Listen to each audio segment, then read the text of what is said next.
What up, everybody? We're back. Sideline Specialists, episode number 23. We're talking Joel Embiid and Jason Kelce striking back. Nick Sirianni's insanity on the sidelines in Philadelphia. NFL Week 9 recap. Looking forward to NFL Week 10. Maybe some other NBA, MLB, NHL news. We'll get into it all. So without further ado, let's start things off. Welcome to Sideline Specialists.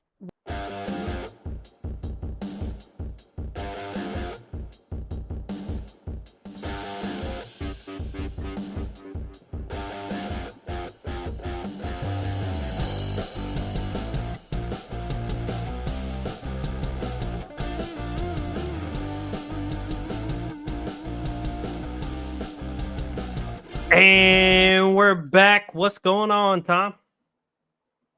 Not much. We are straight chilling today. Absolute Yes, chilling. I Cooked got some good food, drinking some random wine. tea.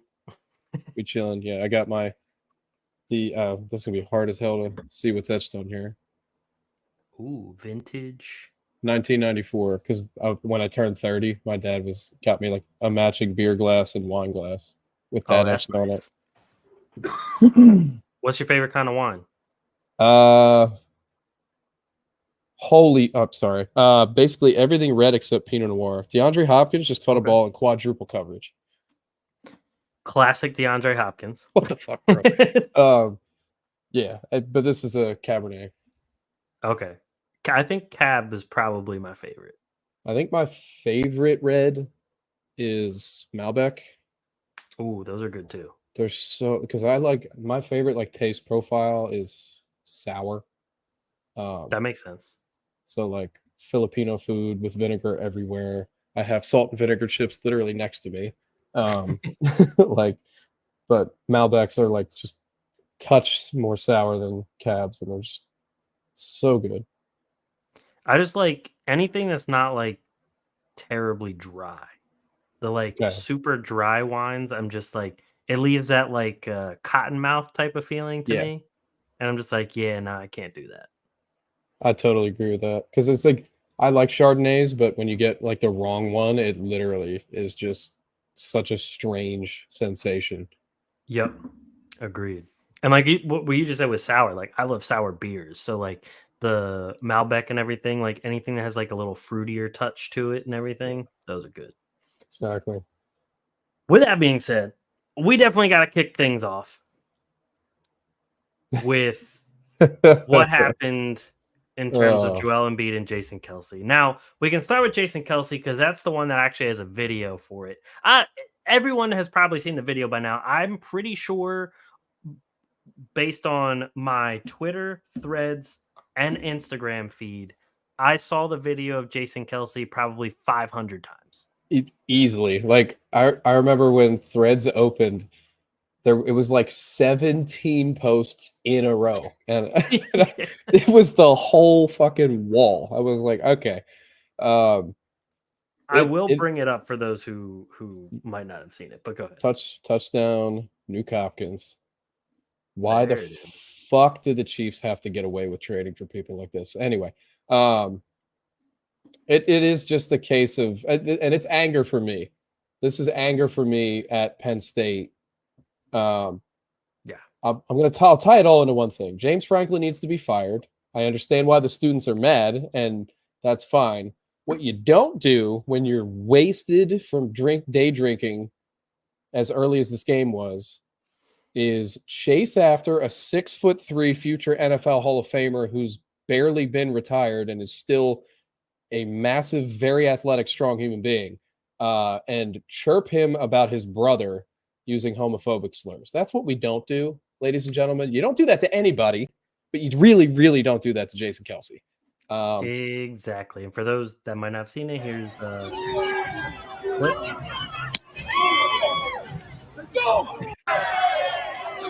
Obviously, you can't hear what's being said. Dude, I want a close-up of that phone. I know. I really want to see what that phone looks like. He spiked that thing through the planet. That was... The sound it makes is hilarious. Dude. I love it from him because it was one of those too, right? Like you just think back through however long you want to think with athletes encountering people in public and things go wrong. And Right. he could have done anything, right? Like Kelce could have taken a swing at the guy, could have tackled him, could have done anything. He spiked his phone. Yeah. And it realistically, it's like, is that someone's possession? Yes. That's obviously like, just get that out of the way. Like, whatever. If you actually value the things that you own,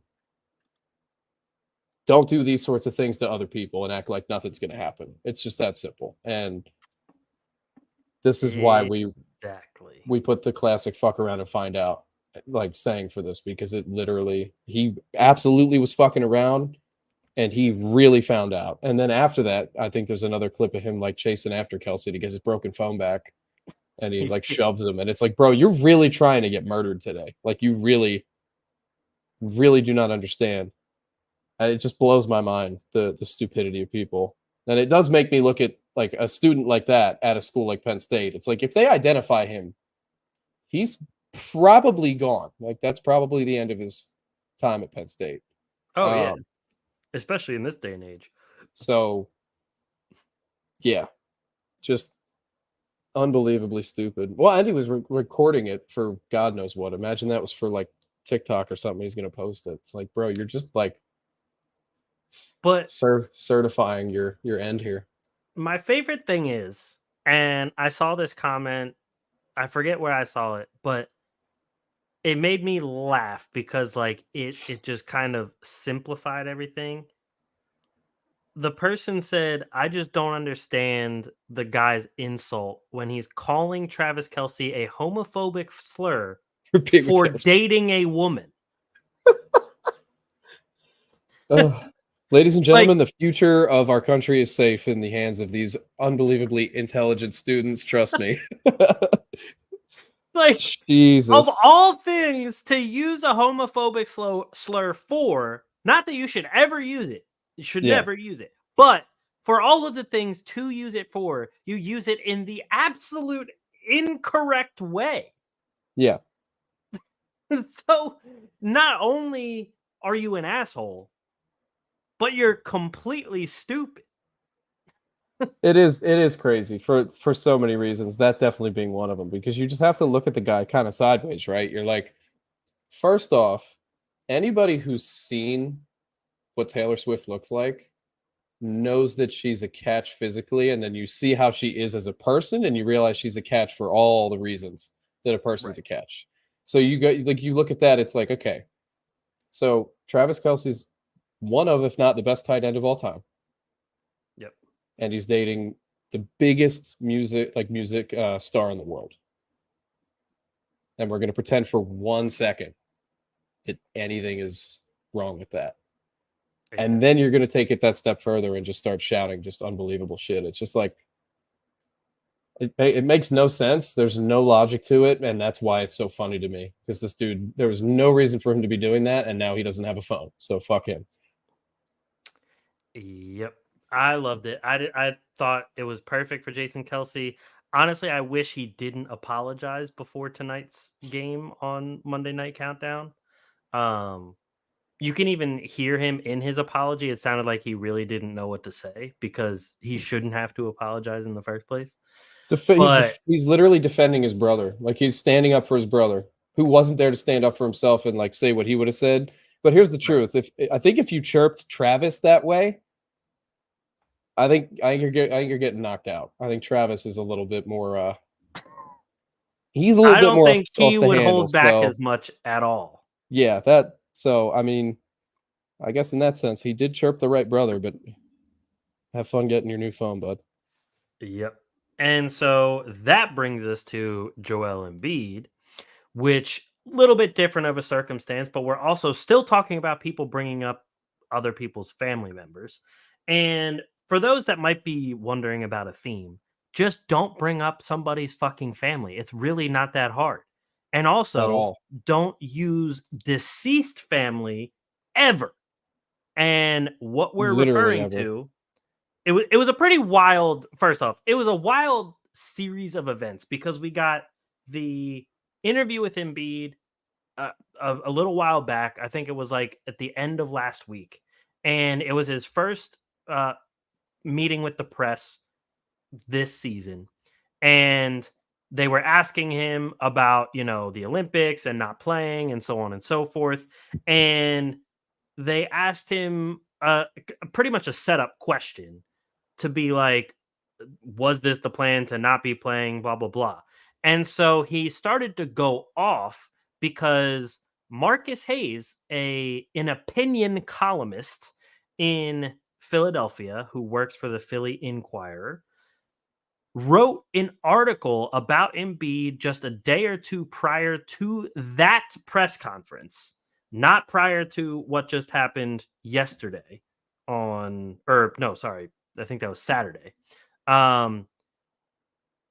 Marcus Hayes insinuated that Joel Embiid was not being a good role model and his miscues on the court were not representing his son and his deceased little brother.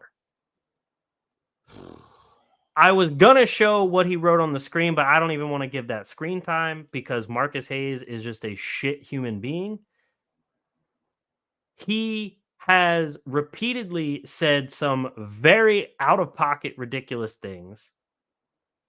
He talked about how the only reason Chase Utley gets a pass in Philadelphia when he was on a rough streak was because he's white. He talked about how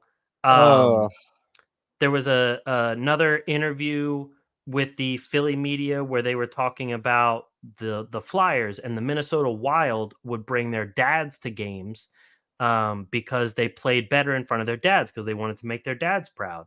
And Marcus Hayes said, "Oh, well, I'm glad they don't do that in the NBA because they don't know who their fathers are." Brother. So, well, and can I just say this too? It's like, it's not like this dude just exists like on the internet. He works for the fucking Inquirer. Yeah. Like Philly's main newspaper. So this is shit that's actually getting like printed. Yeah. Which is, it's like, I just don't get it. Like how the Inquirer is like, yeah, now this is cool. Like, oh yeah, it's definitely an issue with the editors as well. Yeah, they're not innocent. They're not editing a fucking thing. Are we kidding? Like, I know there's the whole like, oh, right to free speech, and you'll point out, oh, if they censor him, then that's it's not just as bad. You shouldn't be saying shit like this about people's like families, personal lives, whatever. It's none of anybody's business really. And then to use it as like an insult or your assumption is like to why Embiid is not play. It's just a lot. It's ridiculous. Exactly. And it makes me mad because to Embiid's credit, when you see the full quote from the interview where he went off, like he's been through a lot of injuries. Yeah. He has always come back. I will appreciate him for that because, to be honest, most players who've had as many injuries as he had and the ones he's had would have called it a day by now, or tried to play and not been as good or produced or anything, but he's still been top 5 MVP candidate. So it's like, I can't knock him for that. It's just exactly. And the way he worded it too was nice. He's like, I wish I was as blessed as these other guys to not get hurt this way. Because I get that. I know there's plenty of athletes who feel that exact same way, but they'll never say it. They'll just, you know what I mean? They'll dance around talking about it. And Embiid's never like tried to dance around talking about the injuries. It's just, it's hard for him because it's Philly and they always break out the magnifying glass for anything. Yeah. So. And the thing that really pisses me off is all of the national media and the aggregators of that interview decided to write that he was responding about the fans, and he wasn't. Yeah. That was the whole thing. He specifically named Marcus Hayes. He said Marcus, whatever his name is, and proceeded to then say he's done too fucking much for this city to be treated like that. So he was specifically calling out that article in the first place, but everyone was like, oh, he's referencing the fans. And on top of that, it really pissed me off because now I'm not here to defend Embiid in terms of some of the miscues and shortcomings he's had on the basketball court, because I have had my own fair share of frustrations with Embiid in terms of flopping and not, Yes. producing well enough when it comes to the biggest stages of the playoffs and not getting past the second round, so on and so forth. However, when he says I did too much for the city and everyone was like, well, what did you do? You didn't get past the second round. He's broken his face multiple times, gone through multiple knee injuries, back injuries, foot injuries, ankle injuries. On top of that, he was rehabbing across the country in one of his first 2 seasons, and which is why he didn't get to see his little brother before he passed away, and had an entire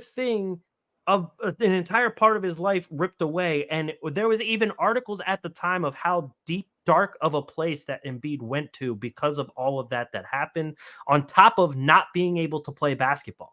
So if this is somebody that everyone wants to say doesn't want to play or is too lazy and doesn't want to get on the court, they're all full of shit, because he has shown time and time again he wants to be on the court. He wants to win a fucking championship. He wants to win the basketball game. And so anybody who sits back and says, oh, he hasn't done anything for Philly, he's lazy, he's this, is just flat out absolutely fucking wrong. Yep. And because I look at him too, and I'm just like, you have every excuse, or there was every excuse and every right for you to have called it a career.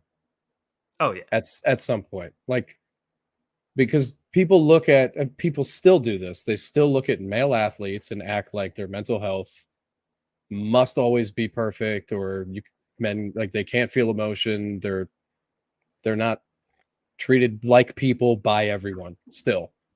And it's just it is frustrating for me, because, like, I'm bipolar, I deal with this shit, I know what it's like, and then you have the added weight of what he does and how many eyes are on him. I cannot fathom that, and I will never pretend that I'm able to. I cannot. So, Right. Same here. I will always cheer for Joel Embiid. Always. Any of these people that are like, oh, trade him, that package had better be NBA record setting, and then some. Like, it, you know what I mean? Like, that's the, like, and I can't even imagine what it would have to be. So I hope he never wears another uniform. I really hope not. And all in all, people can think what they want, but Embiid gives the Sixers the best chance to win. Like, 100%. Straight up, flat out, there is no other correct answer. Like, that is what it is. Yep. So, yeah. Anyway. Football time. Football. Yes, sir. We did not make our NFL Week 9 picks, so we can just talk about what happened in Week 9. And we might as well just start with the Eagles, because, I mean, you have it in your tagline, Sirianni sucks. We have it in our title here. And before I hand it over to you, I will say, so my wife and I were watching the games on Red Zone again, and we were like, damn, Eagles are kicking their ass. Like, it's 22-0. Like, yeah, Jacksonville sucks. Like, everything's fine. And then all of a sudden it was like, it's like 22, they get the Jacksonville scores a touchdown. They'll be fine.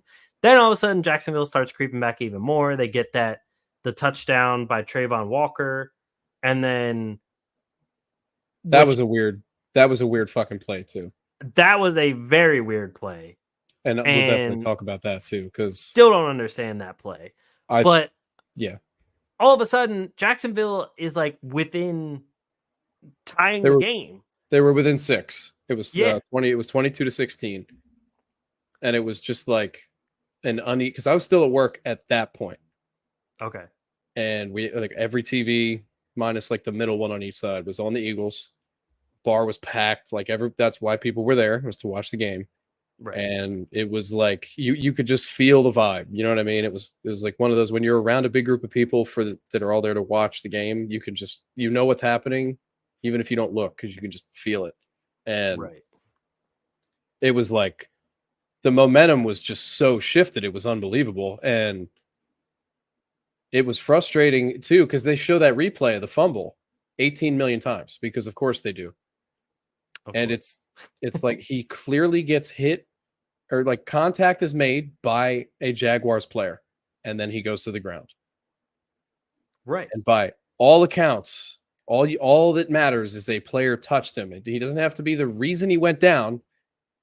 If contact was made and then he went to the ground, and the ball was not coming loose until he hit the ground. So it's like, that's not a fucking fumble.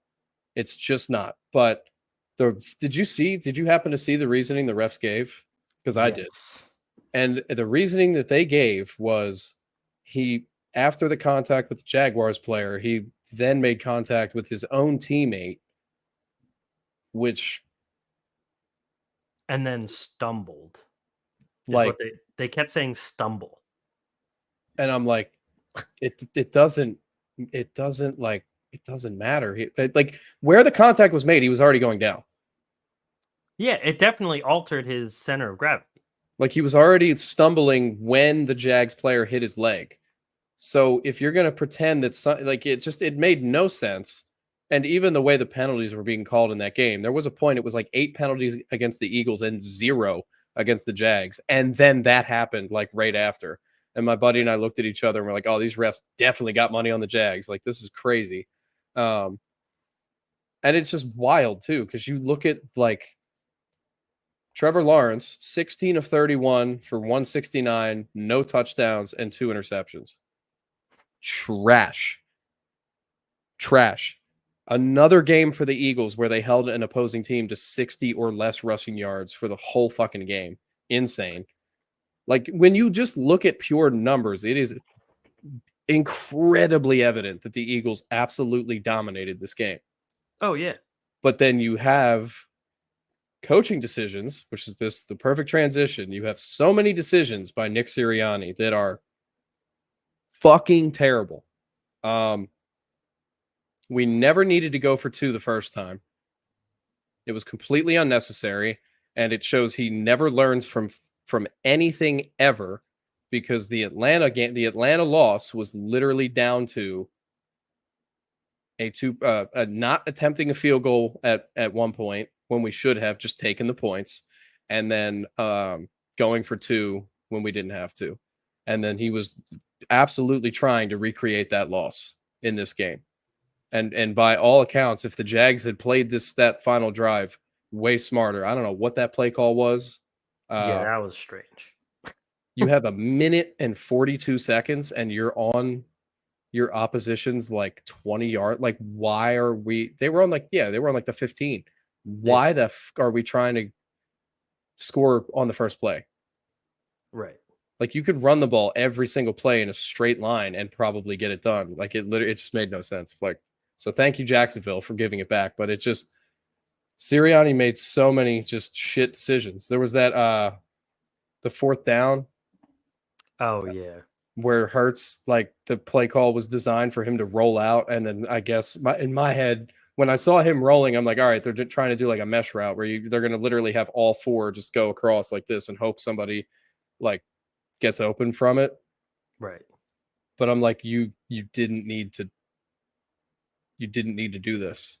No. Again, it's just another unnecessary.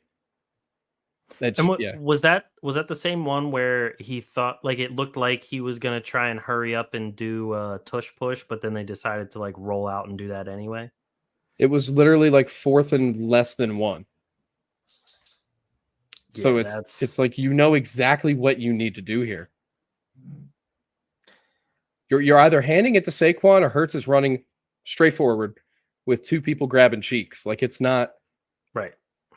There's no, like, that's it. There's no reason to go outside of that box, because that box is so high % of success. Like, it just, and it's like, yes, the Eagles are 6-2. They've won 4 straight. I'm super stoked about that. Like, and Hurts played a great game again.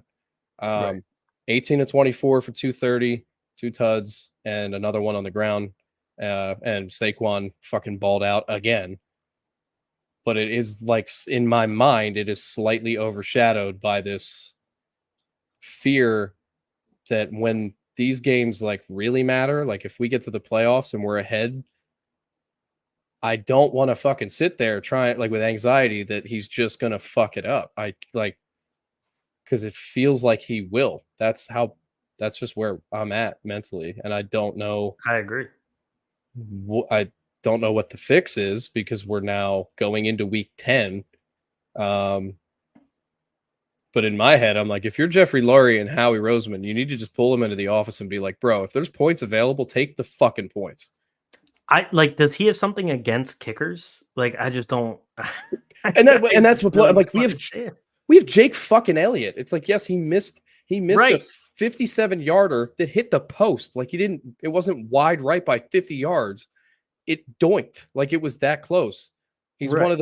He's one of, if not the best kicker in the fucking league outside of like Brandon Aubrey. Like it's ridiculous. It makes no sense. Like this game should have been a double-digit win, just based on literally the statistics on my screen. If it was coached and called correctly, so. And I just don't understand. I tried looking at the both perspectives of going for 2, and I'm just like, even if you just take the extra point, you're up 3 scores. Exactly. Like you're up 17. So they have to get 2 touchdowns, 2 extra points, and still get the ball back and score. Yeah. Well, and then the other part too is you have to think of it in the like the domino effect, right? If you don't go for 2 on the first one, you just take the extra point, you don't have to go for 2 again. Right. So neither one happens. So you like it's, you know what I mean? It literally all these things it always goes together. So it's like just literally put Jake Elliott at the fucking like for a 35-yard extra point and just let him do it. Like it's not, there's no question. Exactly. There's a reason he's one of the best kickers in franchise history. He has records already. He's not going to go anywhere. Like there's a reason for that. And he was there before your ass, Doug. Like, like exactly. he was with Doug Peterson, and then Sirianni came in. It's like Elliott's like one of the longest tenured Eagles there is, probably in the top 10 of it. Because it just hurts because I'm frustrated. It's like, yes, we won, but it doesn't feel that great because like we beat up the Giants the way that we were supposed to. Right. We were supposed to also beat up the Jags. And realistically, we did. But poor coaching let it almost slip away. And thank God for Nakobe Dean, because that play was beautiful. That play was crazy. I mean, the Eagles had tons of highlight plays in this game. The Saquon Barkley reverse leap. That shit. That was just mind-boggling. I'll give my 2 plays of the week since we just brought that up. So and this is just general, not just the Eagles. So there was the Saquon reverse hurdle. Truly insane. Questioned what I believe in physics. And I have for the first time in my entire life, I have to give some credit to Daniel Jones. Did you see that play, that run? Oh, I did. Brother. He laid the boom on 2 defenders at the goal line, stayed on his feet, scored that. I literally lost my shit when I saw that. I was like, who are those two commanders? Sit them down right now because they just got highlight reeled by Daniel Jones. That was flat out surprising. Dude, his balance, his poise. I mean, he knocked both of them on their ass. I have to give him credit. That was a hell of a play. But yeah, it's like we can do like a division thing too, just to talk about the Eagles for a second, because Dak got caught on camera saying we fucking suck, which yes you do, Dak. That was giving Eagles fans like a Christmas present. That video clip. Yes, I love it. Everything about it. It's so perfect too that they just overpaid him too. It's like you just gave him the dumbest contract anybody's ever seen, and then now he's out for a few weeks. It's Cooper Rush time. Washington's scary as shit. Yeah, that team is nuts. The trade deadline is, correct me if I'm wrong, tomorrow. Like 4 p.m. So I am expecting them to at least do something. said they were looking for corners, which I definitely agree with, that they need that. Oh yeah. Yeah. But if they get it, that's scary. So, yeah, the only team in the division that like it's the Eagles and Commanders division to take. Yep. Clearly at this point. So it'll be interesting. That matchup, I think, that might even be next week, is it? The Cowboys is next week. All right. Well, oh, cool. All right. I'm gonna concoct a post for the first time in God knows how long to clap back at Cowboys fans every time Hurts missed the Cowboys game. There you go. And I'll fire one up for Dak's bum ass. Oh, the Eagles are good again, and where's Dak at? Yep. Bummer. So I will say about the Ravens week, great bounce back game. What a fucking game, bro. That game, I mean, Lamar was just ridiculous. 4th game with a perfect passer rating with a minimum of 10 attempts, which ties the NFL record with Ben Roethlisberger. I thought I saw the list and Ben only had 3.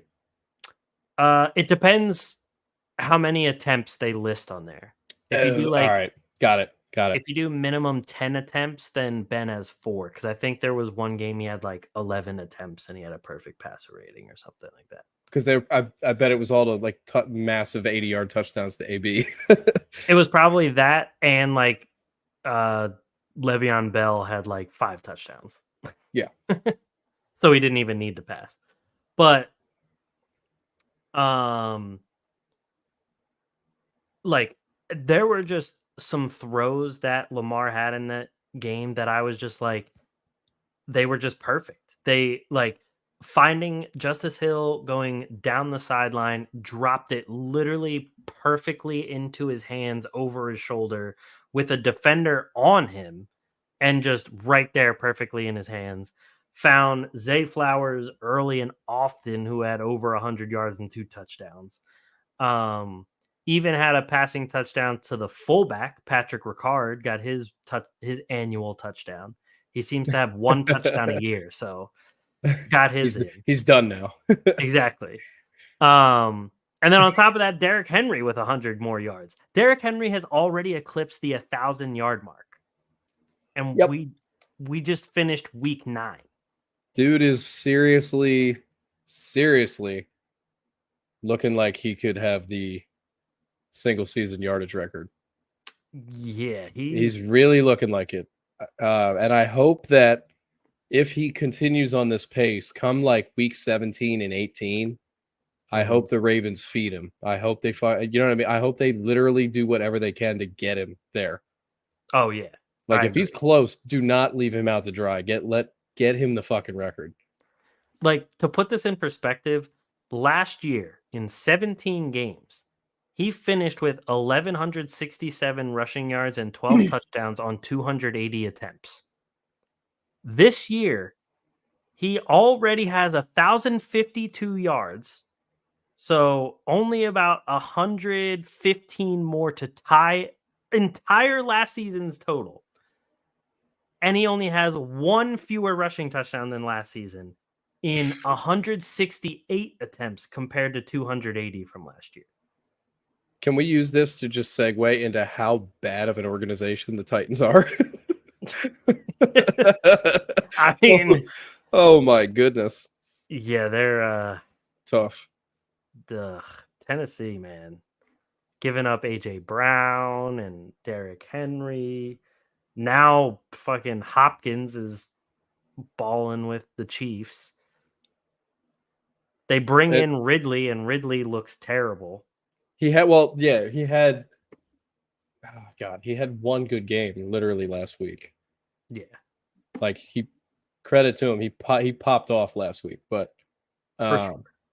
It is a case too, though. You have to think about it. It's like, yes, you could bring in all the receivers in the world. If your quarterback situation is terrible, then it literally doesn't matter. Like Ridley had 5 catches, 73 yards this past week. I'm not even going to be mad at that. That's actually pretty fine. Yeah, that's not terrible. Because he is he is deceptively old for when he got drafted. That's true.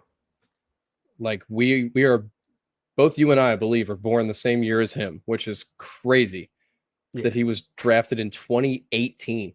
Like just makes no sense, but yeah. And then of course he missed an entire year with all the gambling stuff. Yeah, and that didn't help him, but he's been on 2 shit teams in a row, which I feel bad a little bit, but like man, see, this is where I look at the Chargers and I'm like, because I just looked down at ESPN and it just clicked in my head. We're talking about them. Chargers, call fucking Tennessee. Yeah. Get Calvin Ridley for a discount because you probably could. And because like we saw him with fucking Trevor Lawrence still get 1,000 yards and 8 touchdowns. Yeah, and when we really saw what he was like with Matt Ryan, and that's Exactly. that's what's telling. Because if you give Herbert a guy like Ridley, fuck's sake, dude. Because that team is the Chargers are the most underappreciated team in the league right now, for sure. Because their defense is insane. Like their defense is legitimately nuts, and the GM has just kind of it's definitely let Herbert down in terms of what weaponry he has. Dobbins, credit to him, he's balling out. He had another 2 touchdown game. Stoked for him because he's had so many injuries in his career. So love seeing him Dobbins too. Oh, I full appreciation, and Herbert is so elite and it's so obvious, and they just like they're not giving him what he needs. Like McConkey is a good step because he's been playing well as a rookie, and that's a good start. But they have to accept that when they drafted Quentin Johnston and they drafted Josh Palmer, those were not hits, and you need to bolster that room. And if you have to do it at the trade deadline, do it. They are in a position to compete for a playoff spot. Like they're not out of anything. They have a winning record. Like they're in good shape. I mean, you got it, but they got to like make the decisions now, for sure. Because go ahead. The funny thing was that like Herbert made Johnston and Joshua Palmer look good this week. Yeah. But that's the key. It's like it's not them. It's just if wherever a ball needs to be, Herbert's gonna fucking put it there. It's that simple. He's an elite quarterback, but it's just like I look at the numbers that like they held Nick Chubb to 2.6 yards per carry. Yeah. And I know Chubb's still coming off injury. Fine. 79 yards as a team. Cleveland rushed for 235 yards receiving. That was on 46 pass attempts. 46. Right. It's not like it was this like super efficient. Oh, he was 20 of 26 and all this. They had 3 fucking interceptions. Sacked Jameis Winston 6 times. The Chargers defense is an animal, and if they had any offense that was consistent because it was deep enough, they would be horrifying to play against. Exactly. And that's why I am hoping I at least see the Chargers pop up at some point tomorrow on like as trade news, because that fan base deserves it for all the shit. Like the team moved cities. The Rams have obviously taken the spotlight in LA for sure. But I always kind of in the back of my mind cheer for the Chargers a little bit because it's a franchise that's just kind of like they can't ever get over the hurdles put in front of them. And they have some just like the craziest facts ever. Like one of the seasons when Rivers was still QB, they had the number 1 offense and number 1 defense, and they didn't even make the fucking playoffs. Insane. Like that's impossible. Like that should never happen. But they did it. So the other thing I'll just transition right into, the Saints have moved on from their head coach. After a 2-0 start, they have lost 7 straight. And Derek Carr personally ended Chris Olave's season with yet another hospital pass. Oh, that was rough to watch. That was very rough to watch. And even when I watched the highlight, I was mad at the Panthers player for about 1 second because he like got mad about the penalty, and then he looked down at Olave, noticed he was completely unconscious, and then you see him signaling the sideline, get people out here. And I was like, okay, props to you for immediately realizing, yeah, this was not good. Michael Thomas obviously went to social media and called out Derek Carr, which I cannot actually be mad at Michael Thomas at this point, because I've seen so many fucking hospital passes from Derek Carr that I think Michael Thomas is actually right. And that sucks, because when you see one of those hits, because I remember the one on Djax in like 2011 was the first one I really saw where I was like invested in sports. Jackson kind of got tackled from behind, arms wrapped up, and then a guy just like literally reminiscent of the Olave hit. He can't brace himself, block or anything, and he just gets fucking murdered in the head. And it's one of those, like, the time frames between catch and hit are so small because the pass is just, it shouldn't have been thrown. Like if you're a QB making the correct reads and you're scanning the field and everything, you never want to put your receivers in harm's way. And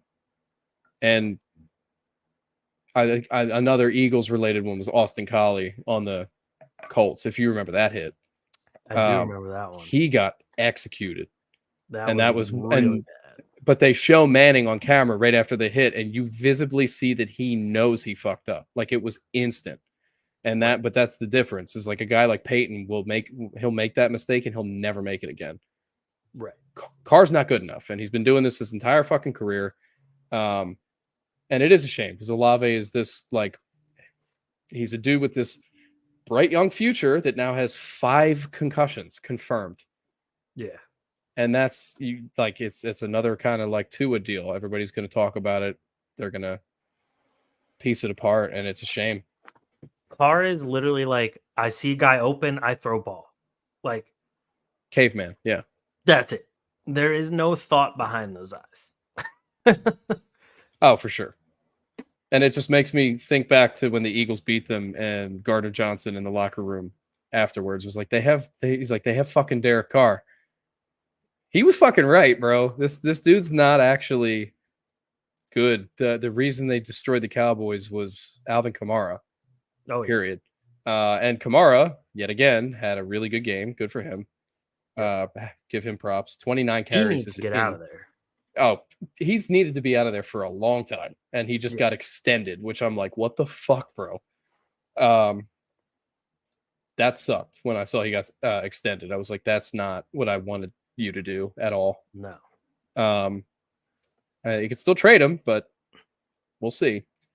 What else we got? The Bengals finally played a team that they should beat by a lot, and they beat them by a lot. Finally. It took a long time. Joe Burrow ties his career high with 5 touchdown passes. Chase Brown's been really picking it up lately too. Yeah, he cooked. Obviously, this game, I picked Zach Moss Chase Brown in a lot of things because Zach Moss was out, and I knew having faith in Chase Brown to step up would be a good call. Obviously, his brother is on the Eagles. Big fan of both of them, but super happy for Chase Brown to have a really good game like this. Shout out Mike Gesicki, 100-yard tight end, 2 tuds. Hell yeah. Let's go. Love that. Had him in a couple DFS lineups. That really helped me. He is a unit. Believe, yes, Penn State. So that's 2 things I'm obviously very happy about. Yep. So, yeah, Bengals get a much-needed huge win. Obviously, they've been kind of going like back, forth. They need to get on a roll. And that's not going to happen because their next opponent is the Ravens. So, bummer. Thursday night game, though, so it could... Oh, true. That could just end up weird because they all have ended up weird. Yeah, exactly. So that could be very strange. But I will say the Steelers like just sat back and were like, all right. I mean, Browns lose, Bengals win, but like, it is what it is. The Steelers are still 6-2. The Ravens are like really the main competition, obviously. So like now they're just like, all right, we like kind of see the lay of everything, but they're still sitting fine up top. But I will say the one team that's starting to worry me a little bit is Houston. They obviously enduring a lot of injuries. Stephon Diggs is out now. Tank Dell. Nico Collins is still on the IR, I think, for 2 more games. Yep. And then I think they have a bye somewhere in that stretch as well. So the passing game has not looked good at all. Joe Mixon has been great. Joe Mixon has been really great. But Stroud has been making some decisions lately that I'm just like, I haven't seen him make those decisions before. So it's just like, what is going on? There was a couple times where he's throwing the ball away late, so he's still getting hit, or he's just taking a bunch of sacks. I mean, as you can see in this one, he took 8 sacks against the Jets. Touchdown, K. Dotton. Sorry. Oh, K. Dotton. Okay. He's on one of my fantasy teams. So it's just like, yeah, Houston, their defense still solid, but I believe it was Will Anderson got hurt in this game with the Jets. Yep. I don't know. Can we just say MetLife was MetLifing this game? Well, yeah. There were so many players on both sides that had to leave the field for an extended period at some point. Like, it was getting pretty absurd. And the other point I'll make real quick is the Texans, they are undefeated at home. They have a losing record on the road.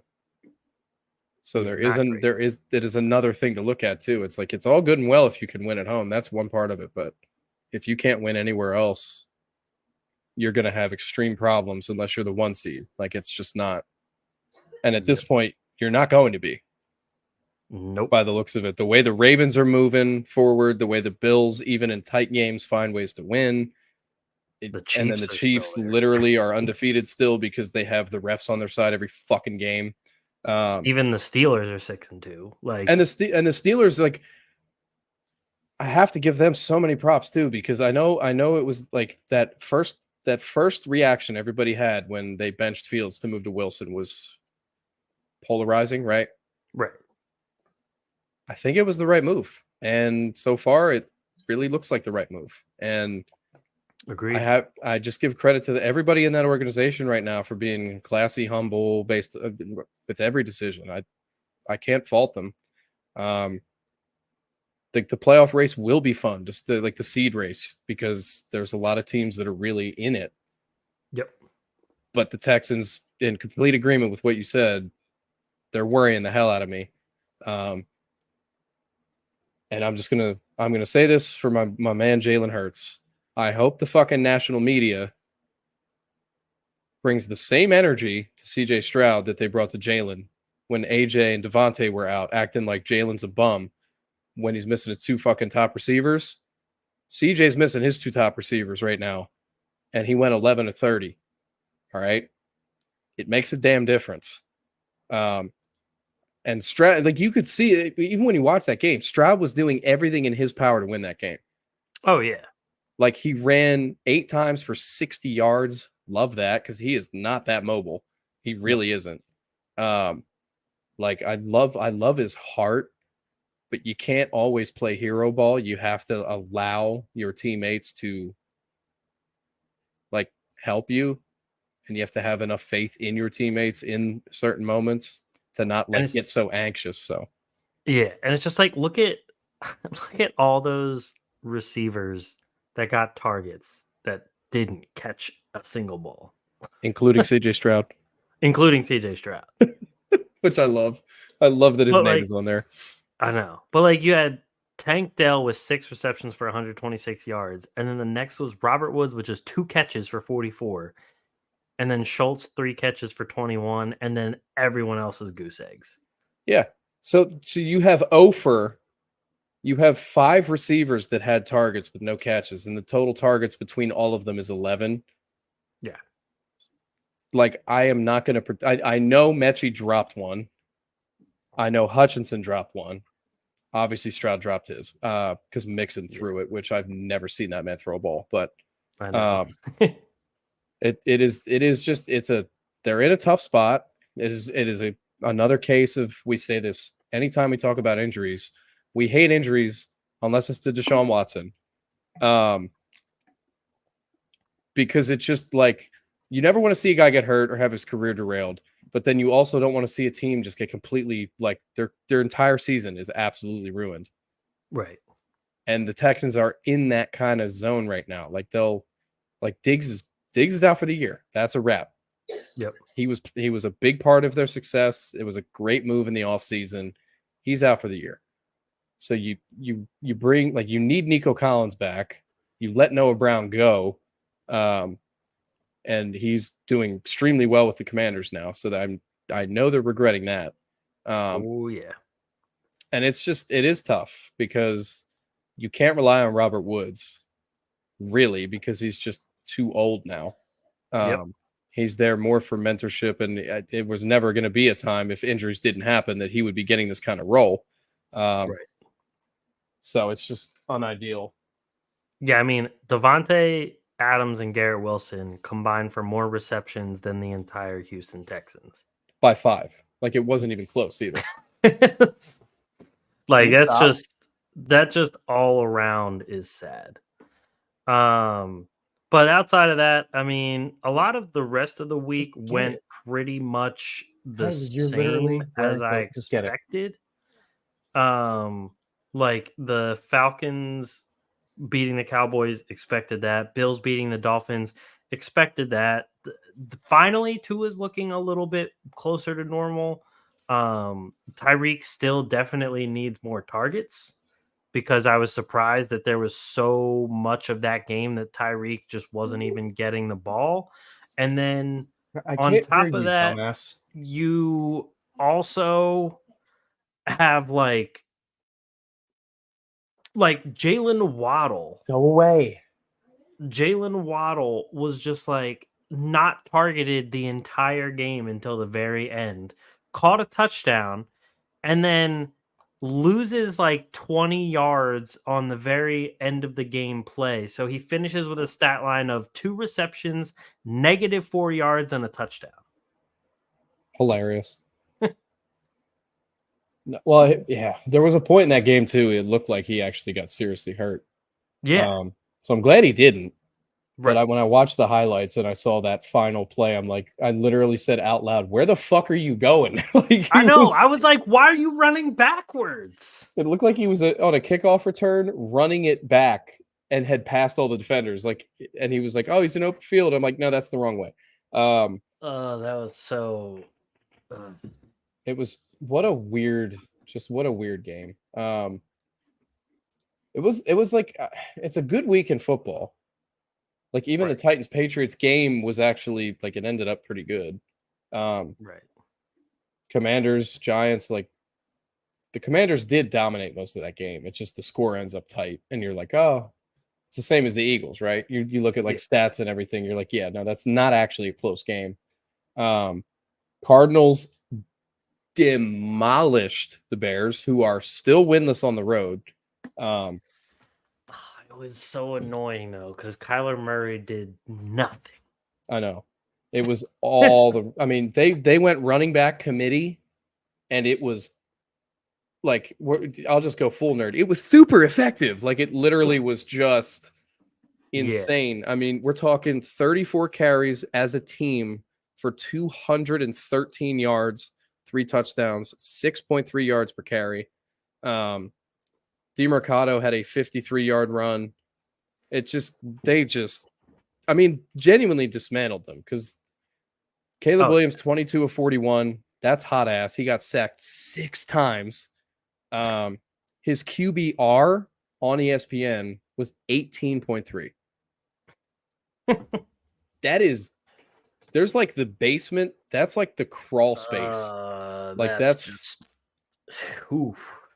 Like, the leader in catches was DeAndre Swift with 6, but he only had 31 yards. You had Adunze had a 100-yard game. Shout out from Adunze, stud. Yep. But it's strange. Murray had a fumble. Marvin Harrison had a fumble, and they still win by 20. They lost both of those fumbles, and they still win by 20. That's another part of this. I have to give credit to the Cardinals. It's like you had a -2 turnover differential in this game, and you won by 20. That is impressive in its own right. But it also just shows the Bears cannot win outside of Chicago. They have not had a good road game yet. And nope. That is obviously, I mean, at this point, they have zero chance whatsoever of winning the division. Like it's long gone. For sure. Green Bay is better than them. The Vikings got back on the winning ways. And obviously the Lions are easily the best team in that division. Maybe even the best team in the NFC. There's potential for that, indeed. The Lions are a 4-0 team on the road. That will always be impressive. And they genuinely made that game look easy. It was what, 24? It was 24-3 at one point. Yeah. In Lambeau, in the rain. And they just didn't give a shit because everybody was like, oh, it's their first game outdoors this year, which is an insane stat, by the way. To make it to week 9 without having to play in open air. Yeah, that's just ridiculous. And then they do play in open air and it's raining and they're like, nah, it doesn't actually affect us negatively at all. We're going to be just fine against the team that if we lose to them, we have the same record. So just clinic. The only highlight really for the Packers, I will say Josh Jacobs, 7.3 yards per carry, but they only gave him the ball 13 times because they're idiots. And then Jaden Reed had 113 yards. 5 catches on 6 targets is always great. Yeah. I appreciate that. But the Lions are far. I mean, I don't want to say far and away the best team in the NFC. Because I look at like the Eagles, if they don't get coached into a loss, clearly know how to win games and put up points, and then their defense is just getting better. Right. And then a team like Green Bay is still great if Jordan Love actually plays well. And that's the biggest coin flip in the world at this point because he is leading the league in interceptions. He has 10, which is obviously not good considering he missed 2 whole games. Yeah, that's rough. So that's tough. I'll give a shout out. This one definitely. I'll give a shout out for receiver of the week, Jackson Smith and Jigba. Minus the really stupid interception early in the game. 180 yards on 7 catches is bananas. That was an insane game from him. And my number one that we all knew he could have too. Yeah. Because even in all these games this year, he's been doing all this like weirdly high IQ shit, even on plays he's not getting targeted. Right. Like there's so many clips you can go find right now where he's like running a deep route and 2 guys are on him and he's fully selling that the ball's coming and it's actually somebody running behind him with the ball. And he's just doing it to get 2 defenders completely out of the play. And it's like, why don't other receivers do that? And he's still so young. So I'm like, I love that from a guy. And I mean, this is going to be a case, and I saw somebody bring this up, and I have to bring it up too, because you have to start wondering. Yes, Geno Smith had 363 yards. Yes, he had 3 touchdowns. He also had 3 interceptions, 2 of which were in the red zone. 1 was taken back for a 103-yard pick six. I'm past concern and whatever's worse than that about his situation in Seattle, because we know what their potential is based on what their offense has. Right. Their O-line is still clearly suspect. He got sacked 7 times. if you're getting sacked 7 times, obviously there's problems in general, but it is a case of imagine what Justin Herbert would do on this team. Imagine what Joe Burrow would do with these weapons. Like it is Lamar. With those pass catchers. That's my point. And I'm looking at Geno like you got to sort your part of this out quick because the NFL is a business and they will start thinking. And especially this year for this kind of thing to be happening when this division is clearly so wide open. Especially because you can't blame Pete Carroll anymore. You bring in McDonald, who turned the defense into a solid unit again. So, like, everything else is improving. The running game even has looked decent. So, like, you are becoming the issue now. Yep. And he's been in the league too long for it to be like like when you're young, you get some kind of leeway. Right. A little bit. So some time to develop, just at season a little bit. He doesn't have that. He had that a long, long time ago. And I love that he's had success for a few years now. But it is going to be a case of like Seattle's going to start probably wondering if they should draft somebody, attempt to acquire somebody, and I can't pretend to be surprised because their offense is loaded and it's not able to fire on all cylinders. So, right. What's the last game? The Colts Vikings last night was kind of a shit show by the end. It was just a lot of turnovers. I didn't even stay up for the whole thing. The first half was just a fucking snooze fest. I mean, it was halftime 7-0 Colts. And then the Vikings came out in the third looking like what they did before their 2 L's. And you're like, all right, we're back. So, I mean, yeah, Jefferson did what he does. Darnold 3 touchdowns. This is what's crazy too. I have to give him some credit. He only had 6 incompletions. Granted, 2 of them were picks, which that sucks. But 28 of 34 is insanely good. Darnold has really been impressive this year. If he doesn't win comeback player of the year, I think or most improved, whichever. Yeah. Whichever one we want to call it. Exactly. Whatever one we want to give him. He's got to win something because goddamn. Because if he doesn't, something's broken. Agreed. And then just to bring it up since it's live right now, we have currently Tampa Bay leading the Chiefs 14-10. All this made so much more impressive by the fact that, just a reminder, Mike Evans and Chris Godwin are not playing. And McMillan. So he has literally fucking just a hodgepodge of people. Literally, Cade Otton has 7 catches because he's the GOAT, apparently. Rashad White's out here catching a ton of balls. I remember I was looking at betting props. They didn't even have Rashad White under rushing because I'm pretty sure they're just putting him at receiver because they're that desperate. Probably. Because all his props were under receiving. Yeah, and he's catching a ball right now. Perfect. This is fucking hilarious. I love it. So, this is fun to watch. I would be absolutely delighted if Tampa Bay could be the team to finally end the Chiefs' undefeated season because the Chiefs are not this fucking good. I promise. If Baker can do it with no wide receivers, that would be hilarious. Oh, I found my favorite stat in the game. I'm going to highlight it. It's not zoomed in very well, but we have Xavier Worthy with 2 rushes for negative 10 yards. Oh, Lord. They have, as a team, the Chiefs have 12 carries for 28 yards, and we're over halfway through the third quarter. I'm still waiting for the once per week pick by Mahomes, though. It's got to come. Antoine Winfield, where are you at? It's bound to show up.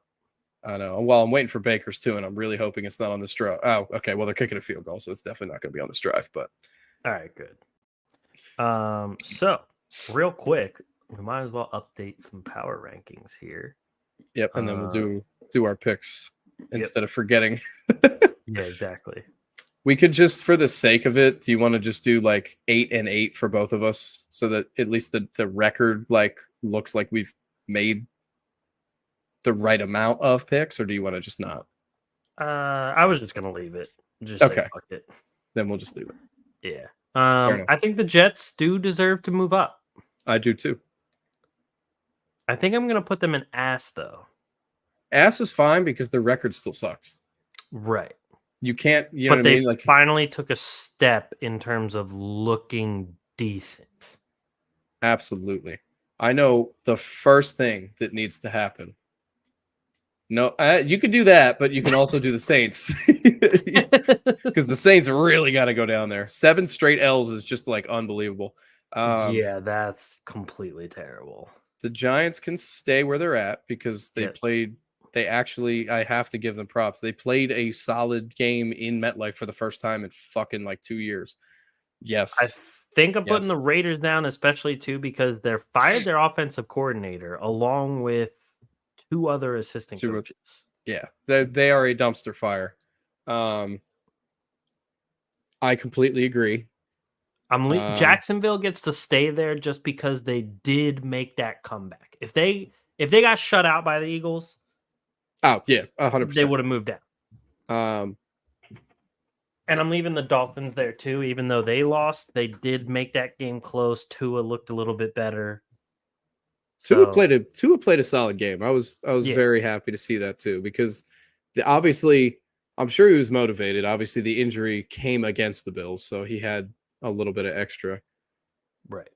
The Bengals can finally move to mid, I think, just because I would agree with that. Finally beat a team the way they're supposed to beat them. The Colts can move down because Jesus Christ, they can be super ass, because it's just at this point, like, benching Anthony Richardson was correct. It was clearly correct. Flacco looked fucking awful. So at this point, there's no pluses because even Jonathan Taylor didn't do shit. So they're in deep trouble. I moved the Bears down to ass because their away struggles are real. Yeah, and that's the like our power rankings for anybody who watches through or listens through this. They're not literally like, we are going week to week so that by the end of the year, where we have teams is where we feel the team should be. And the Bears literally, if they're playing a road game, you bet for whoever the hell they're playing. I don't care who it is. When they play on the road, they look so bad. They'll have a couple bright spots. Bad. Like the fact that they almost beat Washington. It's like, you go back and look at the stats from that game. It is literally a joke. Like, I genuinely feel like I could have passed for more yards than Caleb Williams in that game. It's ridiculous. Like, the Commander's secondary is not good, and he only had like 60 yards passing in an entire NFL game. Insane. Yeah, that was really bad. Nope, they're showing the Saquon reverse hurdle right now as a highlight.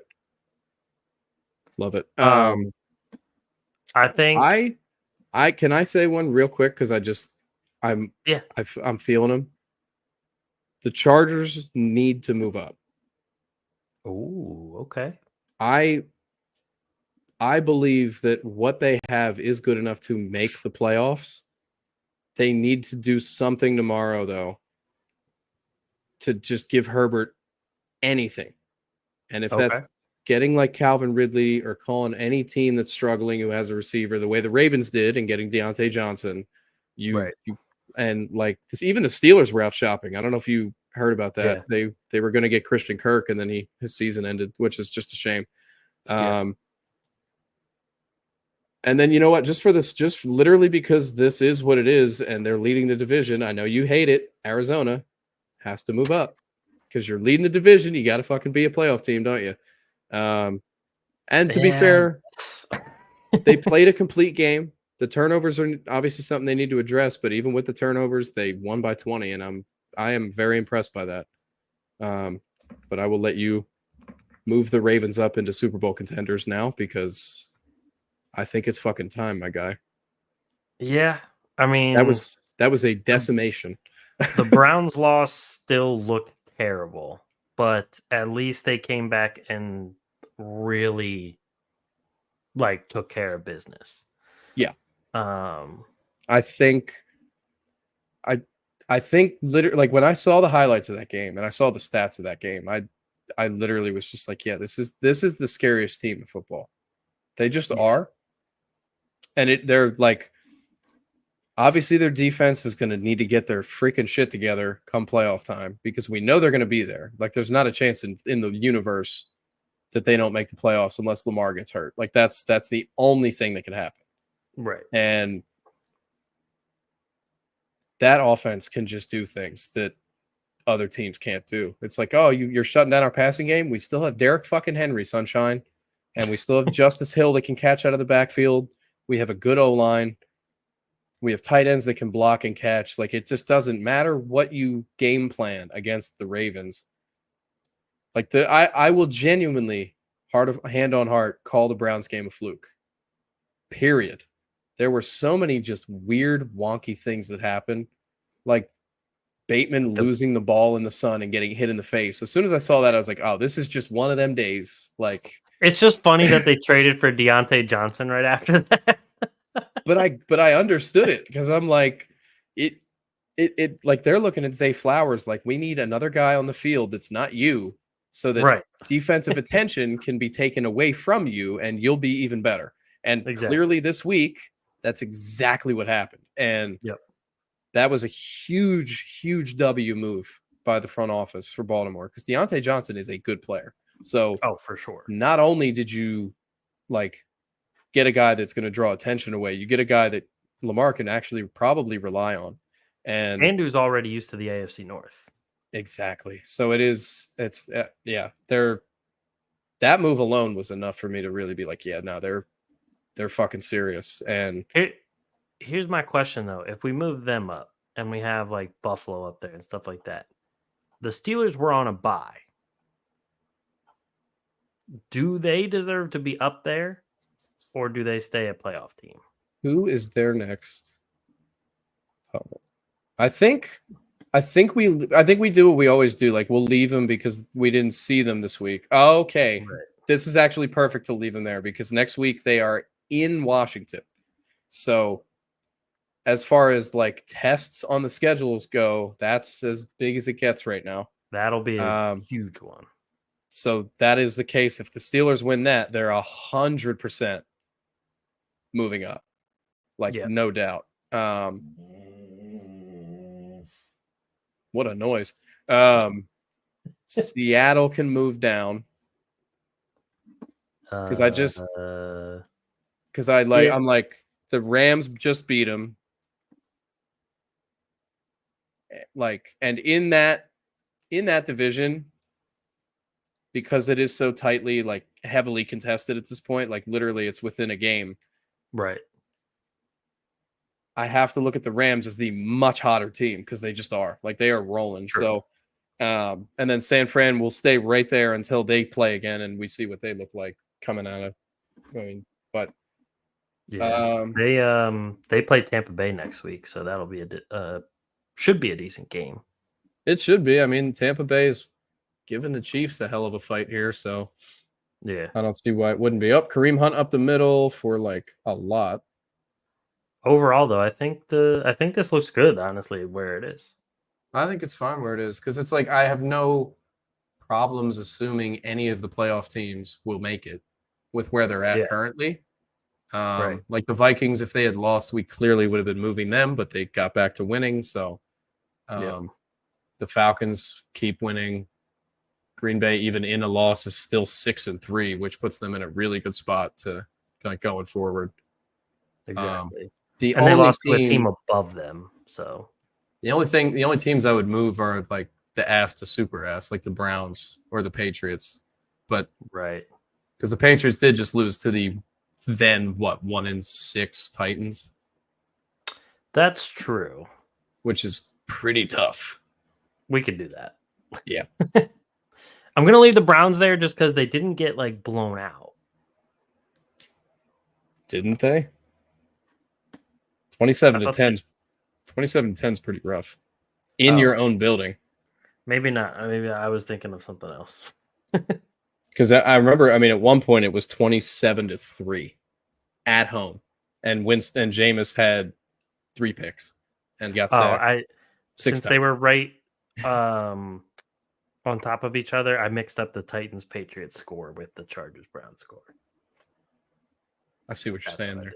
I see what you're saying there. Yeah, we can move the Browns down. Yeah.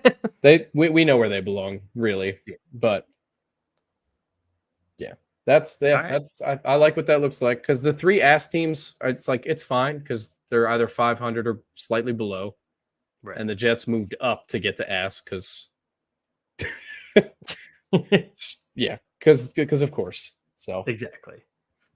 All right, cool. So we will post that. So make sure you guys be on the lookout for that.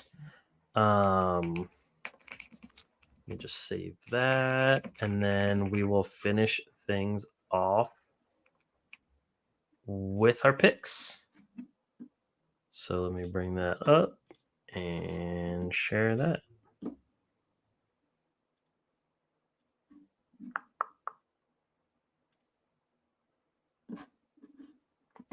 All right, so we got 4 teams on bye. The Raiders, Browns, Packers, and Seahawks are all on bye. So the AFC teams on bye, no one wants to watch at all. Exactly. And the NFC teams on bye, it's like there's some excitement there, so it's kind of a bummer. What is this dude's name? I'm sorry. Some undrafted free agent just came in at corner for the Bucks, and his name is like Tyreek Funderburk. What a fucking name, bro. That's amazing. That's awesome. All right. So I am firing Baltimore. You know my answer to this. I know you, but I just literally, as much as the Bengals just put up 41 points, when they play anybody that's more complete than they are, they don't win. So, like, you look at their losses. Yes, it was by 1 to the Chiefs, and there was a controversial call. Still a loss. Yes, it was a close game against Washington. They lost by 5. It's still a loss. And I don't know. I mean, the first game, obviously, the first Ravens-Bengals game, fucking insane. And to be fair, the Bengals choked it. That's true. But that's what the Ravens need to be doing, is even if they're behind, they need to learn how to win. And it looks like the Ravens are coming together more than Cincinnati is, in my opinion. Yes. And that's why and where this game is too. That's the other, like, it's in Baltimore. That crowd's going to be fucking all over. I agree with everything you're saying.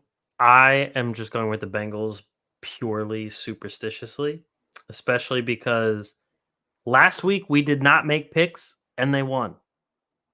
Yep. So it follows your trend, and I totally get it. We all have our stitions. Exactly. I get it. The game after that, the worst game of the century. And as we already discussed before the season even began, it is the final punishment against Germany for World War II. Exactly. They get to sit down and enjoy the Giants versus the Panthers with a big old bratwurst and a stein of beer. And because of those last 2 things, they will be happy. But yep, I'm going to pick the Panthers. Okay. I think they will grasp the momentum firmly of a win against a divisional opponent. They get to travel to Munich's a cool place, so they'll have a fun time anyway. And I want to see Bryce Young have a good game. I need it. I do too. I need it injected directly into my veins. I'm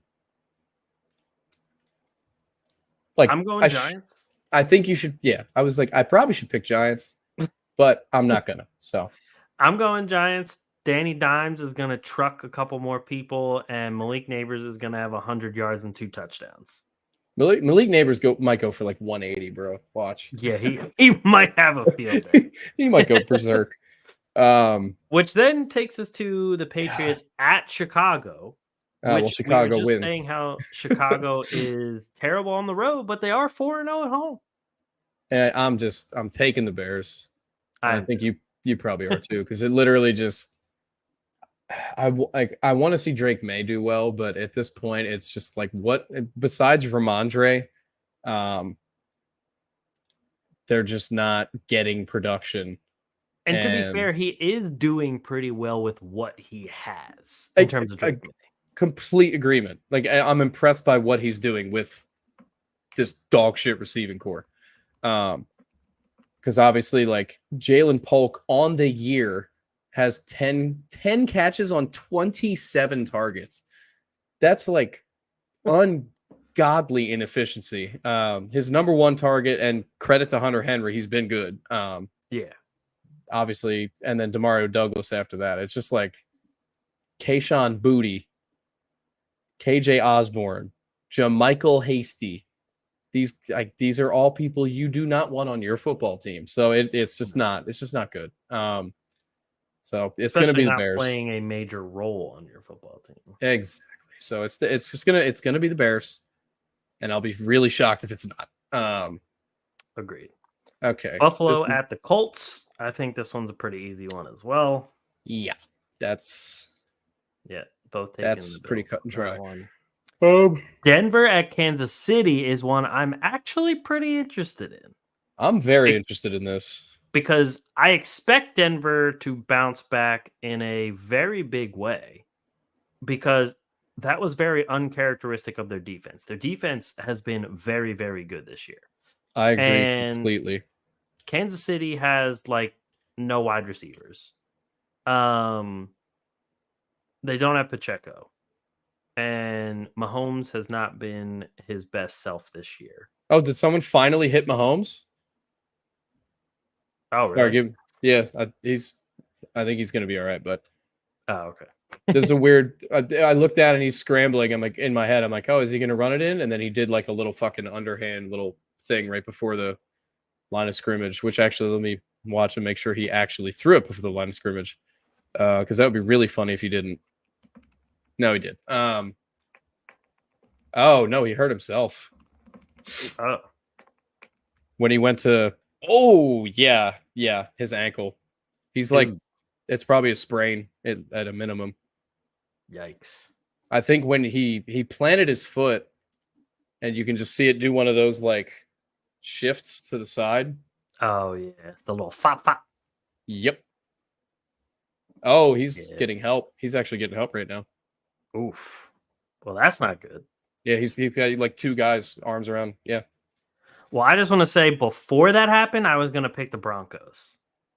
I was also gonna pick the Broncos, because in my head I'm just like, well, I was also searching Pat Surtain to see what the fuck he's doing right now, because I want to see, like, did he give up things against the Ravens? Like, was he the primary receiver on a lot of those crazy plays, or defender? I mean, well, I was surprised. I thought they would have Surtain shadowing Zay Flowers the whole time, and from what I saw, it didn't seem like he was following him all game at all. So I'm not really sure what they decided to do with that game plan. It's frustrating thinking about it too, because when I watch the highlights, like the score was very much within reach for a decent amount of time. Oh yeah. And then it wasn't. And it's like, I think after half, right? It just kind of went crazy. Yeah. They were up 10-7, I think, at one point, the Broncos. Yeah. On Bo Nix's fucking TD catch. And I was like, okay. Yeah. You want to laugh? I had a anytime TD parlay, and I had Bo Nix because I thought maybe he'll run one. I didn't fucking think it was going to be that. So I was cracking up when I saw it was a catch. That's yeah, Mahomes might actually leave this game. And I just cracked up because I forgot who their backup was, and I was instantly reminded it's Carson Wentz time. I forgot about that. It's Carson Wentz time, ladies and gentlemen. But yeah, we will probably both take the Broncos, and if this is any kind of real injury for Mahomes, that will just reinforce it. I'm just going to go ahead and fill in the next one as well because it's Atlanta at the Saints. Yeah, I want to see Kirk Cousins throw for another 500 against that fucking dirty-ass team. Yeah, that would be amazing. I mean, they hurt Devontae Smith and spit on him. Then they tried whoever the fuck it was, tried to roll Herbert's leg. Yep. They're just scum. So Agreed. Fuck them. Then we get the San Fran Tampa Bay, which I think will be an interesting game. I'm going to go with San Fran just because they're coming off of a bye. Christian McCaffrey may be back. Okay. And Tampa Bay still won't have Mike Evans or Chris Godwin. I still think the game's going to be close, to be honest. But I think I'm going to still go San Fran. Let me look at San Fran's schedule. Okay. So they've gone loss, win, loss, win, loss, win. Give me Tampa. I'm following the trend. Honestly, makes sense. We're going for it. This is a stupid idea, but I'm going for it. So then who you have in Steelers at the Commanders then? Fuck, bro. I am gonna take Pittsburgh. That might be the top one I want to see. Same. I desperately want to watch that game. I'm going to take the Steelers because, and I'm going to correct myself if I'm wrong in the middle of saying this, but I think that is easily the toughest defense that Jaden Daniels will have had to face yet. Probably. I do not think they've played anybody with that caliber of defense, or even close to that caliber of defense just yet. Yeah, they've played the Bears, they've played the Giants twice, they've played Cleveland, whose defense has been fucking hot ass this year consistently. They played the Ravens, who you've already said repeatedly their defense has been doo-doo, and they lost to them. Yep. Arizona, they have not played a top tier defense just yet. Chicago is probably the toughest defense they played. Yeah, and it showed though, right? Because the Bears had a joke of an offensive game, and they had to beat them with a Hail Mary. So, right. Yeah, I'm gonna just take the Steelers because I'm gonna agree with that. To be honest, they're cooking right now, man. Russ is cooking. And then that shit I showed you earlier, that genuinely broke my fucking brain. Yeah, with the stats between Russ and Lamar, it's really hard to believe until you actually see it. It's crazy. Because in that time, it's like, yeah, how many MVPs has Lamar won in that time? You're like, oh, okay, got exactly. it. And here's Russ over here cooking up the same exact shit, man. And to be honest, just the setup of the Steelers feels really, really good. Oh, yeah. Jalen Warren is a stud. Najee Harris is out here balling. Pickens is making catches that aren't actually catches. I know I think it's easily the best matchup of the week, barring Baltimore Cincinnati. I agree. Pretty clear. So, definitely gonna tune in. Minnesota, Jacksonville. Feel like we probably agree Minnesota on that one. We do. Tennessee, Chargers. We probably agree Chargers on that one. That might be the lowest scoring game of the week, unless Herbert just does what he does and goes Super Saiyan. Just because the Titans, the one thing they really have is a defense. Yeah, they give up. I mean, they're top 5 in rushing yards and passing yards allowed. They're good. So, but Chargers definitely should win. Right. Eagles should definitely win this fucking game. Let's keep that a buck. Yeah, I'm obviously taking the Eagles in this one as well over the Cowboys. We're gonna have a lot of matching this week just because the matchups seem pretty clear, to be honest. Right. And I'm Jets at Arizona is one that could go either way. Yeah. That actually, hold on. Let me see what the records are. Well, obviously the Jets record anywhere is kind of shit, but they're 2-2 at home, 1-4 on the road. Cardinals are 3-2 at home. And looking at their last 5, Arizona's won 3 straight, while the Jets broke a massive losing streak just this past Thursday. So, and all right, credit to the Cardinals. One of those wins was against Herbert. Another one was against Tua. True. I think so. Tua was back for that. Yeah, that was so. You know what? Fuck it. I hate the Jets and I hate Aaron Rodgers. I'm taking the Cardinals. Fuck that bitch. Anyway.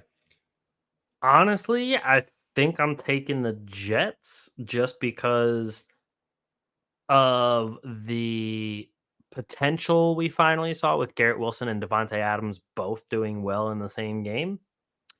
And not that I like Aaron Rodgers, but I do like the Jets defense a lot.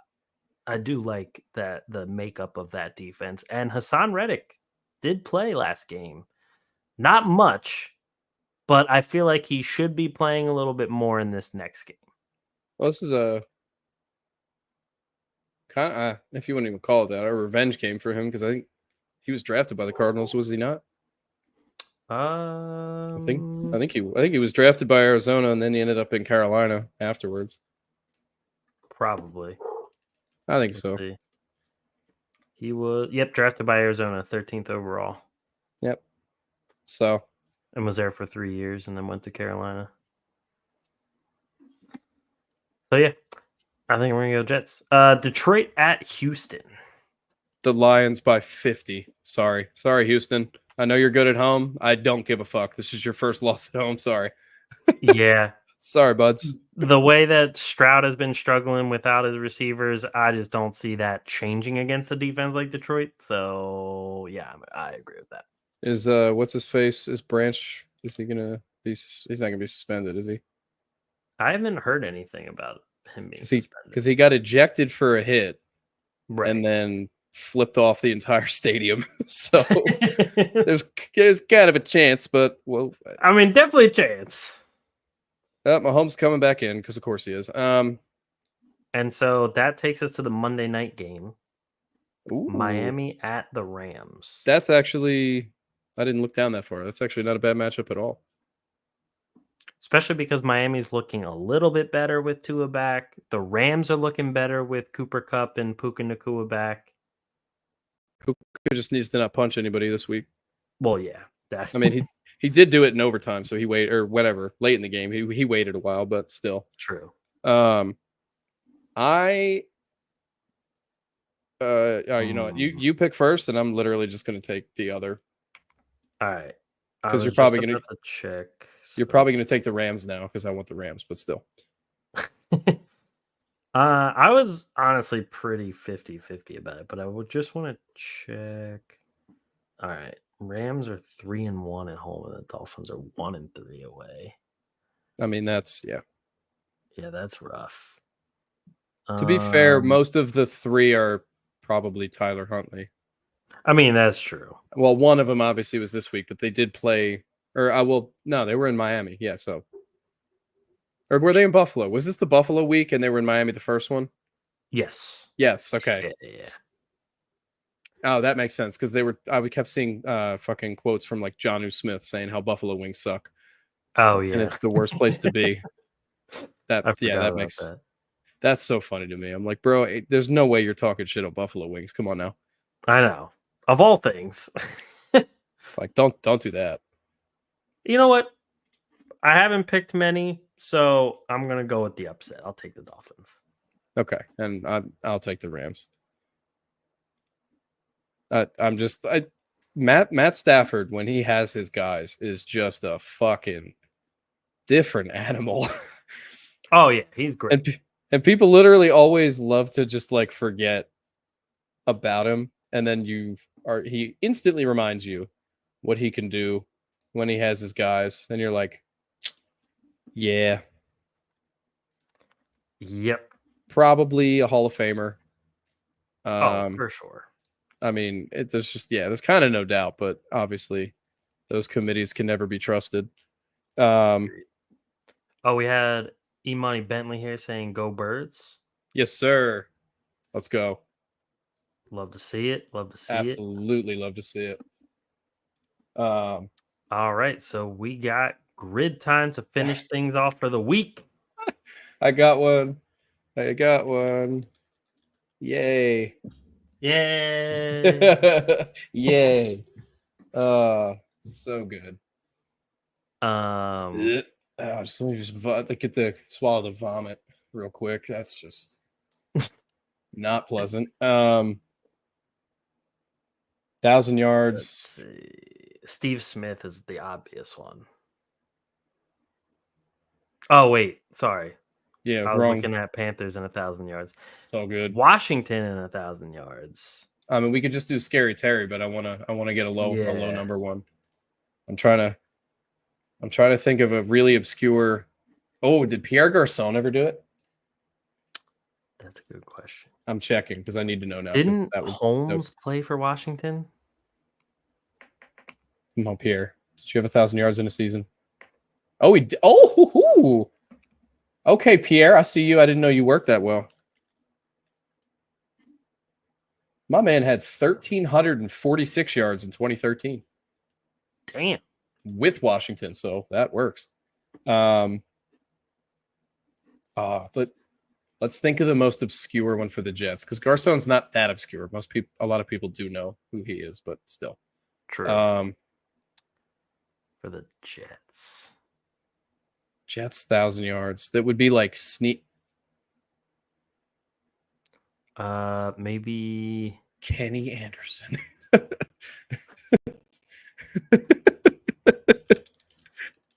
Robbie Anderson? Or sorry, Robbie Chosen? Chosen Anderson. Oh god, what do they have him under on here? If I type Chosen, is it going to come up? No. Oh, it is Robbie Chosen. Get the fuck out of here. They have a Robbie Chosen as a fucking player. Wait, did he have to have the 1,000-yard season with the Jets? I don't think so. I'm checking. I'm checking to see what the fuck Chosen's bum ass. He has one. It's just not with the Jets. Oh fuck. Well, wait.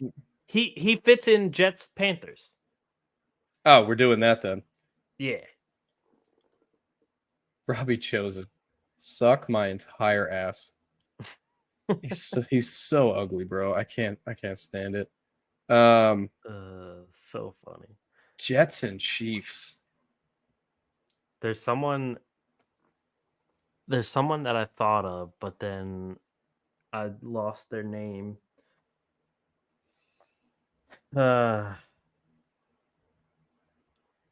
Mentally, I'm losing everybody's name, to be fair, so yeah, same. I'm having a struggle. Washington, Carolina, I feel like should be easy too. Oh, probably. Curtis Samuel? Oh, that's the easiest one on planet Earth, yeah. That was a layup and a half. Yeah. Doink.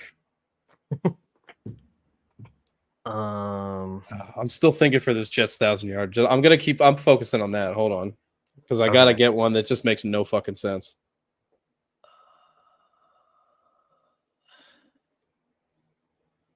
Oh, what's that guy's name?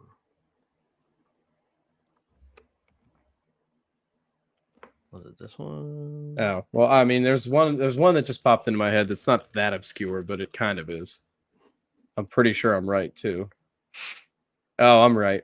By 27 yards, but I'm right. And we're going in. Eric Decker, my boy. Oh. 5%. I'll take that. If you hover over the 1,000 yards title there, does it tell you if it has to be? Yes. Yes. All right. Never mind. So I was gonna say Tim Brown for the Buccaneers because he played for Tampa Bay, but had multiple 1,000-yard seasons for Oakland. Yeah. Oh my. All right. Hold on. I have to check this one because it's disgusting. It's this. If this is correct, and I don't think it is because I don't think he ever eclipsed that. No, he didn't. You You fucking trash can. God damn it. All right. Oh. Oh. Okay. I have another name. I'm curious. I would love it if he did. Oh, this dude. Yeah. Okay. That's too many. No, I'm doing it. May he rest in peace. Oh, that's a good one. That is a good one. Jets and Chiefs, I feel like there's just somebody pretty obvious, and I just can't think of them. Oh, fucking receiver, Mecole Hardman, right? Oh. Right? Yeah. Did he suit? Yeah, he suited for the Jets last year. I thought he did. And then got traded back, right? I think so. That sounds right. Yeah, he played 5 games. Count it. Hey. Doink. Yeah, that's 51%. Everybody who's got Mecole. That's why we're saying it's pretty obvious. Right. Fair. Chiefs, Bucks. Is there a tight end, defensive player, receiver? I feel like there's a running back. And I just can't think of who it is. Well, because, all right, so Jerick McKinnon was a Viking. Yeah. Originally. Kareem Hunt went Chiefs, Browns. Not playing to the Chiefs again.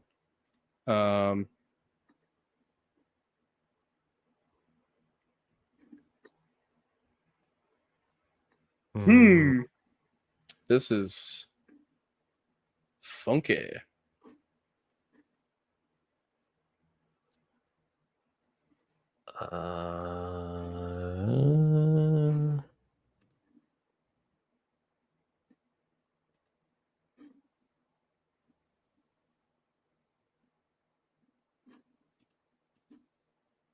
Tampa Bay, Carolina, Keyshawn Johnson. Ew. Ew. 4%. A picture of his ass. He's the only one without a picture. Brutal. You would think they would, because isn't Keyshawn Johnson on TV? Yeah, like a lot. And he has been for like forever. Right. There's one other person that I'm trying to think of. Touchdown number 2 for D-Hop, and the Chiefs take the lead. Of course. God, I'm tired of this team, bro. Like, why can't a defender just take one for the entire United States and just fucking lay Mahomes out, bro?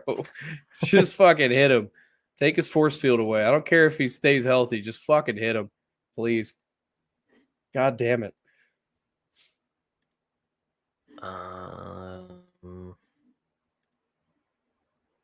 Oh my god. Yeah, how good was the D-Hop trade? 7 targets, 7 catches, 71 yards, 2 touchdowns. Fuck. Jesus. Fuck. I hate it. All right. This one's tough because there's like no mental association between these teams, right? I know. Like that's why it's a problem.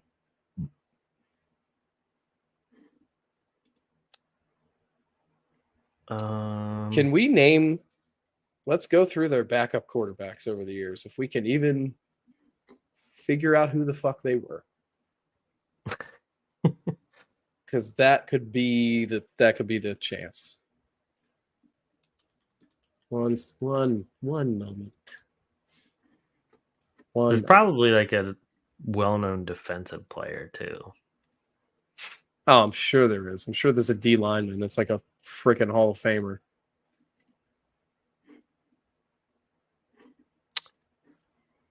Okay. This is eating me alive because I know there's going to be names that are like good, or there's going to be a receiver. Ooh, hold on. Or there's going to be like a fucking kicker. Yeah.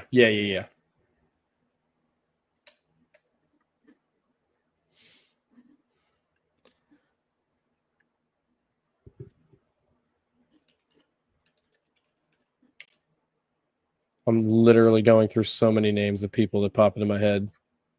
Same. Because I'm like, everyone shall be searched to confirm or deny because this sucks. Fuck.